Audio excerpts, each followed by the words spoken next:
जिस विषय पर व्याख्यान है वो आपके सामने है कि आज आप सिद्ध साहित्य पढ़ेंगे।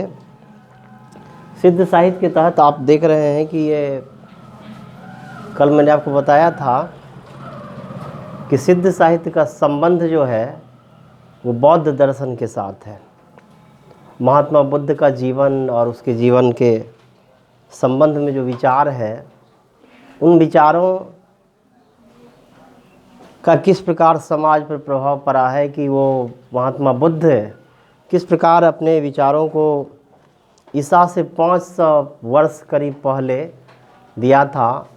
और एक प्रकार से देखेंगे जो भारत का जो सनातन धर्म है, जिस सनातन को लेकर के आप यह देखेंगे कि जिस सनातन में अहिंसावाद है, जिस सनातन में मूर्ति पूजा है, कर्मकांड है, उन चीज़ों के खिलाफ जो महात्मा बुद्ध ने संघर्ष किया था, जिसे लेकर के दिनकर जी ने कहा कि ये संस्कृति की 4 अध्याय में दूसरी सबसे बड़ी क्रांति थी। पहली क्रांति तब हुई थी जब आर्यों और अनार्यों का संघर्ष हुआ था।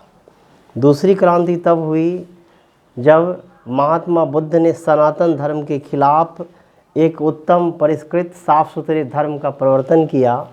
तो आप यहाँ देखेंगे कि उन्होंने भारतीय धर्म के सर्वोत्तम अंश को लिया था, सत्य को लिया, अहिंसा को लिया, अस्थेय को लिया और परिग्रह को लिया। और सबसे बड़ी बात है कि उन्होंने मध्यम मार्ग अपनाया।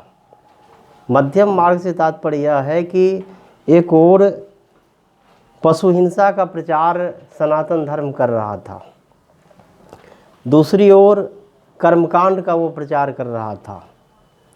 तो उसके बाद देखेंगे कि उस वैदिक परंपरा के खिलाफ जो उपनिषदों का विकास हुआ, उस उपनिषद वाले ने उस मूर्ति पूजा का विरोध किया, पशु हिंसा का विरोध किया।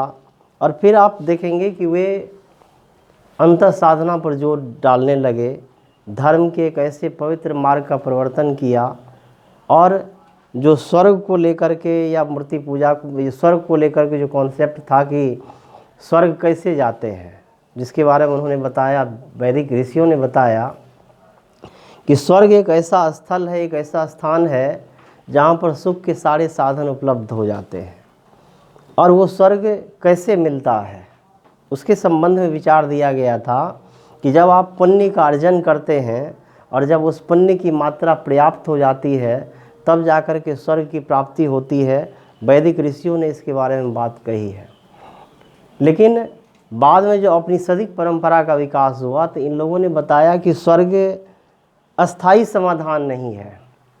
वह एक नियत समय तक, जब तक आपके पुण्य का संचय रहेगा तब तक ही स्वर्ग आप प्राप्त कर सकते हैं। उसके बाद जो जीवात्मा है वह आवागमन के फेरे में पड़ जाता है, आना और जाना फिर लग जाता है। और बताया है उपनिषद वालों ने कि सबसे बड़ी त्रासदी होती है कि आत्मा निरंतर यात्रा करती है, विविध जीवों में वो प्रवेश करती है और वो निरंतर यात्रा करती रहती है। यह यात्रा जो एक प्रकार की पीड़ा है, यह यात्रा एक प्रकार का कष्ट है। इसलिए जीवन का प्रधान उद्देश्य आत्मा और परमात्मा का एक मेक हो जाना है, एक दूसरे के साथ मिल जाना है, एक दूसरे में समा जाना है। ये चीज़ें उन्होंने लोगों ने प्रचारित की। महात्मा बुद्ध जब आए तो उन्होंने बीच का रास्ता लिया। उन्होंने कहा कि पशु हिंसा सही नहीं है। उन्होंने बताया कि ये जो कठोर मार्ग है कि आत्मा परमात्मा की तलाश करे, वह इसकी लंबी साधना करे, वो इस पर भी जोर नहीं डाला। उन्होंने कहा कि बीच का रास्ता लेना चाहिए। मैथिली शरण गुप्त को जब आपने पढ़ा होगा तो उसने लिखा है कि देखी मैंने आज जरा, क्या ऐसी ही हो जावेगी मेरी भी यशोधरा। जिस यशोधरा के सौंदर्य पर अभिभूत हो गए थे महात्मा बुद्ध अर्थात सिद्धार्थ, वो यशोधरा बूढ़ी होने लगी, या कहें तो एक वृद्ध व्यक्ति, एक मरे हुए व्यक्ति और एक बीमार व्यक्ति को देख करके इसके भीतर में एक चेतना जागी थी। तब इन्होंने महसूस किया था कि जो यशोधरा आज युवावस्था में है वह भी एक दिन बूढ़ी हो जाएगी। मतलब है कि जीवन कितना नश्वर है, जीवन कितना व्यर्थ है, जीवन कितना बेकाम है। तो महात्मा बुद्ध को इस प्रकार की चेतना उसके भीतर में पदार्पित हुई थी। फिर आप देखेंगे कि बुद्ध ने वह मार्ग लिया सर्वप्रथम जो मार्ग अत्यंत कठिन थी, इसीलिए जो क्लिष्ट साधना है महात्मा बुद्ध ने सर्वप्रथम उसे अपनाया। क्लिष्ट साधना के तहत उन्होंने उपवास किया। आपको पता होगा कि 46 दिनों का लंबा उपवास किया था उन्होंने। जब वो यशोधरा को छोड़कर चली गई थी, राहुल को छोड़कर चला गया था, तो 46 दिनों के उपवास के पश्चात उसे यह लगा कि यह मार्ग सही नहीं है। फिर उन्होंने जो गृहस्थ जीवन को छोड़ कर के आए हुए थे, साधना का वो कठोर मार्ग भी इसे सही नहीं लगा। फिर एक स्त्री जिसका नाम सुजाता है, उस सुजाता के हाथ का बना हुआ खीर महात्मा बुद्ध खाते हैं और वहाँ से मध्यम मार्ग लेते हैं। कई लोग जो साथ आ गए थे उन लोगों ने समझ लिया कि भ्रष्ट हो गए हैं।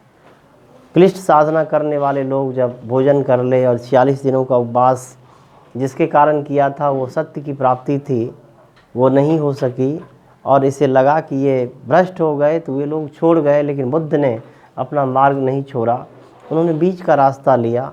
इसलिए सत्य है, अहिंसा है, औस्तेय है और परिग्रह है, सारी चीज़ इसमें आपको दिखाई पड़ेगी। अर्थात जब समाज बहुत विकृत हो रहा था, जब कर्मकांड बहुत चरम पर चला गया था, मूर्ति पूजा का ज़बरदस्त प्रचार प्रसार हो रहा था, पशु हिंसा प्रचारित हो रहे थे, तो महात्मा बुद्ध उसी कालक्रम में पैदा हुए। इसलिए दिनकर जी कहते हैं कि ये हिंदुओं की विकृति के खिलाफ हिंदुत्व से ही जन्म लेने वाला एक दर्शन है। हिंदुओं में जो विकृतियाँ आ चुकी थी, पशु हिंसा को ही जीवन का उद्देश्य समझा जा रहा था, यज्ञ और उपनयन को ही जीवन का उद्देश्य समझा रहा था, तो उसी हिंदुत्व के गर्व से, क्योंकि ये राजपूत थे, हिंदू थे, उसी के गर्व से एक ऐसे दर्शन का पदार्पण हुआ जिसने हिंदुत्व के विकृतियों को दूर किया है। पशु हिंसा के खिलाफ इनका संघर्ष है, सत्य का मार्ग ये लेते हैं, तमाम चीज़ें इनकी रचनाओं में, इनकी बातों में आप देखेंगे। इसलिए महात्मा बुद्ध की जो विचारधारा है उससे समाज में परिष्कार आया। और दिनकर जी ने कहा है कि ये दूसरी सबसे बड़ी क्रांति थी जिसमें सनातन धर्म के खिलाफ एक बड़ा सा आंदोलन था और समाज को बहुत प्रगतिशील बनाने के प्रयास किए जा रहे थे। ये सारी चीज़ें बुद्ध दर्शन में हैं। लेकिन प्रथम सदी तक आते आते आप यह देखेंगे कि इसमें विकृतियाँ आ गई, कई प्रकार की गड़बड़ियाँ हो गई, क्योंकि बहुत तेज़ी के साथ हिंदू वाले लोग और अन्य धर्म वाले लोगों को लगा था कि एक मार्ग तो हमें मिला जिस मार्ग के माध्यम से हम बीच का रास्ता लेते हुए धर्म और कर्म के साथ समन्वय कर सकते हैं। उन लोगों ने बीच का रास्ता लेने के लिए बुद्ध को अपनाया, उसके अनुयायी हो गए। लेकिन हुआ यह कि आगे चल करके जब उसमें विविध जातियों के लोग आए, धर्म के लोग आए, संप्रदाय के लोग आए, अलग अलग प्रकार के लोग आए, पहले महिलाओं का प्रवेश निषेध था, महिलाएं उसमें प्रवेश नहीं कर सकती थी। और महात्मा बुद्ध ने, उसके दार्शनिकों ने कहा कि ये महिलाएं अशुद्ध होती है, अपवित्र होती है। लेकिन बुद्ध ही इतने महान हुए कि प्रथम बार उन्होंने इस दर्शन के खिलाफ स्त्री का प्रवेश स्वीकार किया और पहली बार जिस स्त्री को बौद्ध दर्शन में प्रवेश दिलाया वे आम्रपाली थी, जिसे समाज ने वेश्या कहा था, जिसे समाज ने बहिष्कृत कर दिया था, उसे बुद्ध ने सम्मान दिया, उसे बुद्ध ने अपनाया। इस तरह से देखेंगे जब विविध जातियों के लोग, धर्म के लोग, संप्रदाय के लोग, लिंग के लोग आने लगे तो बाद में इसमें विकृति आ गई। जब बौद्ध धर्म विकृत हो गया तो दो भागों में इसका खंडन हो गया। दो भाग आपके सामने है कि बौद्ध धर्म और दर्शन जब खंडित हो गया तो हीनयान और महायान बन गए। हीनयान का अर्थ होता है छोटा यान, महायान का अर्थ होता है बड़ा यान। यान का मतलब है बेड़ा, जहाज, नाव आदि आदि इसके अर्थ हैं। इसलिए हीनयान और महायान के रूप में इसका विभाजन हुआ। हीनयान में वे लोग आए जिन लोगों ने संन्यास को जीवन का उद्देश्य बनाया था, जिन लोगों ने यह समझा था कि घर का अगर हम परित्याग कर देते हैं, बाल को लुंचित करवाते हैं। लुंचित करवाना मतलब नुचवाना, कटवाना नहीं। जो बाल लुंचित करवाने की बात है, जो कठोर क्लिष्ट साधना कर सकता है, जो परिवार का परित्याग कर सकता है, वे सारे के सारे लोग हीनयानी हो गए। इसलिए हीनयान छोटा यान है जिसमें कम लोगों का समावेश हुआ, और इसके खिलाफ महायान एक ऐसे दर्शन को लेकर के आया कि समाज के सभी वर्गों को उसमें स्थान दिया गया। ब्राह्मण भी आए, क्षत्रिय भी आए, शूद्र भी आए, वैश्य भी आए, महिलाओं का प्रवेश हुआ। इसलिए वहाँ जो संघर्ष हो रहा था महात्मा बुद्ध के पास कि समाज के किन वर्गों का समावेश उसमें किया जाए, उसे लेकर के ही बाद में विवाद हुआ और दो भाग उसके बट गए। तो महायान में वे लोग आए जो समाज के सभी वर्ग के थे, विविध जातियों के थे, धर्मों के थे। इसलिए महायान मतलब बड़ा यान, विशालकाय यान। बाद में यह हुआ कि अधिक से अधिक लोगों को अपनी ओर आकर्षित करने के लिए महायान मंत्रयान हो गया। मंत्रयान मतलब जादू, टोना, तंत्र, मंत्र, इसको उन लोगों ने आधार बनाया।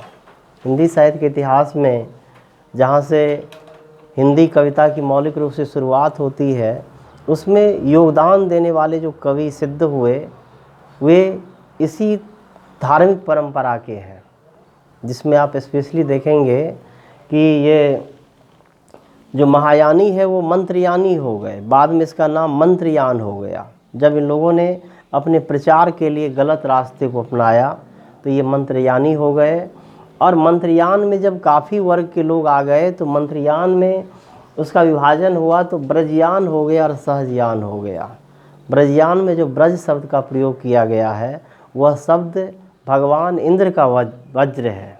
मतलब है कि जिसमें जो है असुरी शक्ति से टकराने का सामर्थ्य है, जिसमें परिवर्तन की चेतना है, जिसमें अपार शक्ति है, सामर्थ्य है, वे ब्रजयानी हो गए। अगर इसे आप दूसरे अर्थ में लेते हैं तो ब्रजयान मतलब ऐसा मजबूत यान जो एक लंबी यात्रा तक आपके साथ रहे, जो आपको इस पार से उस पार तक ले जाए, वे लोग ब्रजयानी हो गए। और जिन्होंने जीवन को सहज रूप में विकसित करने पर जोर डाला वे लोग सहजयानी हो गए। इसलिए ब्रजयान की धारा और सहजयान की धारा दोनों एक ही शाखा से निकली हुई है जो मंत्रयान है। ब्रजयान वाले लोग सिद्ध कहलाए और सहजयान वाले नाथ कहलाए। सिद्ध का मूल अर्थ क्या होता है? सिद्ध का अर्थ होता है तैयार, सिद्ध का अर्थ होता है संपन्न, सिद्ध का अर्थ होता है ऑलराउंडर, पारंगत। वे लोग जो धर्म के मार्ग पर चलते हुए अपने जीवन को परिपक्व कर लिया था, सिद्ध कर लिया था, संपन्न बना लिया था, सार्थक कर लिया था, जिसे कैवल्य की प्राप्ति हो गई थी, जिसने सत्य को खोज लिया था, जिसने जीवन की एक नई धारा का विकास किया था, वे सारे के सारे लोग सिद्ध कहलाए। लेकिन आप देखेंगे कि जो बौद्ध धर्म की विकृति के खिलाफ इन दोनों का विभाजन हुआ था, लेकिन बाद में इसमें आधार ही विकृति बन गई। पंचमकार को इन लोगों ने प्रचारित किया और प्रथम सिद्ध जो हुए वे बिहारी थे। बिहारी बोले तो सरहप्पा थे। जो प्रथम सिद्ध हुए वो बिहारी थे। और जो कहा जाता है कि एक बिहारी 100 पर भारी, आप देखेंगे हिंदी कविता की शुरुआत वास्तव में इसी बिहारी से होती है, मतलब सरहप्पा से होती है। ये सरहप्पा जो है, जो दोहा कोश लिखते हैं और इनके बारे में कहा जाता है कि जाति से ब्राह्मण थे और ब्राह्मणों के खिलाफ इन्होंने संघर्ष किया था, ब्राह्मणवाद के खिलाफ इनकी चेतना विकसित हुई थी। ये नालंदा विश्वविद्यालय के पहले छात्र हुए और फिर उसके शिक्षक हो गए। इसीलिए नालंदा विश्वविद्यालय के बारे में कहा जाता है कि वह एक तरह से बौद्ध धर्म और दर्शन का मूल केंद्र था, जो बाद में बख्तियार खिलजी के माध्यम से जलाया गया, उजाड़ा गया, वहाँ की संस्कृति नष्ट कर दी गई। तो फिर ये बौद्ध साधु जो है वो भटक कर कहीं से कहीं चले गए। सहजिया संप्रदाय के प्रवर्तक हैं सरहप्पा, और सरहप्पा सहजिया संप्रदाय के प्रवर्तक हैं सरहप्पा। सहजियान नहीं, सहजिया संप्रदाय के प्रवर्तक हैं सरहप्पा। तब देखेंगे कि इन्होंने एक ऐसे धर्म का प्रवर्तन किया जिसमें समाज की विकृतियों के खिलाफ एक चेतना थी। समाज के जो वे वर्ग हैं जिन्होंने हिंसा का समर्थन किया, जिन्होंने जाति का समर्थन किया, और इन्होंने दोहा कोश के माध्यम से जाति का विरोध किया, धर्म और संप्रदाय का विरोध किया, बाह्य आडंबर का विरोध किया। ये सारी चीज़ें स्पेशली आपको सरहप्पा में दिखाई पड़ती है। तो सरहप्पा में इन विशेषताओं के बावजूद कुछ विकृतियाँ भी हैं। वो विकृतियाँ क्या है कि उसमें आप देखेंगे कि उन्होंने पंचमकार को आधार बनाया। पंचमकार का कॉन्सेप्ट कहाँ से आया? जब आप इसके आधार पर जाएंगे तो सबसे पहले उपनिषद में इसका उल्लेख किया गया है कि स्त्री संसर्ग में जो आनंद मिलता है वह उतना ही आनंद ब्रह्मानंद की अनुभूति में होता है।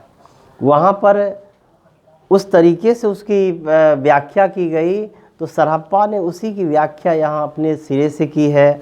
और इसीलिए इन्होंने 5 चीज़ों को आधार बनाया कि मद्य मतलब शराब, मांस, मैथुन, मुद्रा और मत्स्य मतलब मछली। इसलिए मछली है, मांस है, शराब है, पैसे हैं और स्त्री है। इन 5 चीज़ों को उन लोगों ने आधार बनाया कि इसमें जो आनंद है, इन आनंद के आधार पर आप अनुभूत कर सकते हैं कि ब्रह्मानंद कैसा होता है, ईश्वर के प्रति आसक्ति और प्रेम किस प्रकार का होता है। इसे उन्होंने इस रूप में देने का प्रयास किया। अतएव आप यह देखेंगे कि सरहप्पा ने जिस परंपरा का विकास किया, उस परंपरा में प्रगतिशीलता के बावजूद भी अनेक तरह की विकृतियां दिखाई पड़ती है, अनेक तरह की खराबियां दिखाई पड़ती है।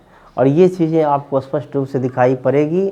और उसकी परंपरा में जो भी लोग आए, सवरप्पा आए, कन्हप्पा आए, कुकरिप्पा आए, सारे के सारे लोगों ने उसका अनुपालन किया। ये सारे लोग अपने नाम के अंत में पा लगाते हैं। पा का अर्थ होता है पद, अर्थात एक विशिष्ट पद को ग्रहण करने के बाद जातियां समाप्त हो जाती है। सीमाएं जो जाति के और धर्म के हैं वो सब खत्म हो जाता है। इसीलिए नाम के पीछे जो एक जातीय शब्द लगा हुआ है, एक उपनाम जुड़े हुए हैं, वे सारे के सारे उपनाम मुक्त हो जाते हैं जब आप पा लगाते हैं। जो भी नाम हो उस नाम के अंत में पा लगा दें तो नाम में जो जाति सूचक शब्द है जो बांट रहा है, किसी में यादव लगा है, किसी में मिश्रा लगा है, किसी में ठाकुर, शर्मा, वर्मा वगैरह वगैरह, वे सब समाप्त हो जाते हैं। तो सारे के सारे लोग एक ही जाति के हो जाते हैं। इसीलिए उन्होंने जातीय निषेध की बात कही है। और सरहप्पा जब दोहा कोश लिखते हैं तो उसमें उन्होंने स्पष्ट रूप से कहा है कि अगर आप यज्ञ करते हैं तो उसके धुएं से आपकी आंखें खराब हो सकती है, भगवान ऊपर से नीचे नहीं उतर सकते हैं। सरहप्पा ने उसमें स्पष्ट कहा है कि अगर किसी को संस्कृत पढ़ा देने से ही कोई पंडित हो जाता है तो सबको संस्कृत क्यों नहीं पढ़ाया जाए। उन्होंने स्पष्ट कहा है कि किसी का संस्कार अगर आप कराते हैं, उस संस्कार से ही अगर कोई ब्राह्मण हो जाता है तो फिर सारे लोगों का संस्कार क्यों नहीं करा दिया जाए। अतएव हिंदी साहित्य में सबसे अधिक प्रगतिशीलता को लेकर के पदार्पित होने वाले सरहप्पा ने एक नए मार्ग का प्रणयन किया, जिस मार्ग ने अत्यंत प्रगतिशीलता के साथ चीज़ों को स्पष्ट किया है।